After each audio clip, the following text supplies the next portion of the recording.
मुस्लिम league नून की हकीकत खुल के सामने आ गई। प्रिजाइडिंग ऑफिसर्स कह रहे हैं हमने पोलिंग स्टेशन के अंदर बैठकर शेर के निशान पर ठप्पे लगाए हैं।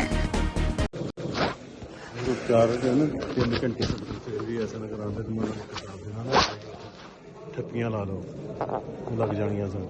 नहीं तो बॉस मेरी गल सुन ना, तुसी साडा शेर दा छोटी वोट पवाइए या वड्डी? छोटी यार दोनों पवाइयां लेकिन अपने बंदे उत्थे जेड़ा बंदा सी ओह केड़ा नहीं किते मुश्ताक सी वो नहीं मिलिया भी सन 8:30 पौने 9 बजे मुश्ताक दा पूरा नाम उस तो बाद मुश्ताक उस तो बाद ना एक जैसी रज़ाक वो आया कोई 12:30 1 बजे के करीब हुआ है। टोटल 162 ਦਾ ਹੀ ਕੰਮ ਪਿਆ ਬਸ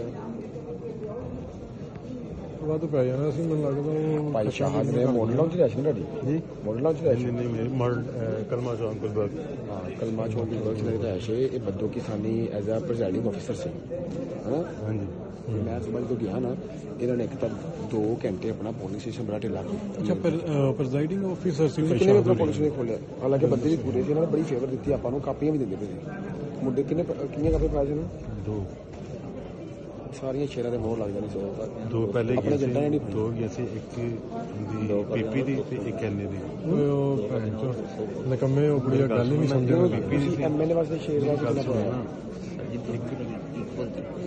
एक बजे ਮਤਲਬ ਤੁਸੀਂ 162 ਨਾ ਪਾਉਂਦੇ ਤੇ ਨੂਨੀ ਦਾ 0 ਵੋਟ ਸੀ। ਨਹੀਂ ਮੈਕਸਿਮਮ ਹੋਣਾ ਸੀ 50 ਉਹ 50 ਵੀ ਨਹੀਂ ਨਿਕਲਦੇ, ਉਹ 8-9 ਨਿਕਲਦੇ ਸੀ, ਉਹ ਇੰਨੇ ਕੋਈ ਨਹੀਂ, इन्ने के निकलने सन 8-9 ਹੀ ਨਿਕਲਦੇ ਸੀ ਅਗਰ ਇਹ ਨਾ ਪਾਉਂਦੇ।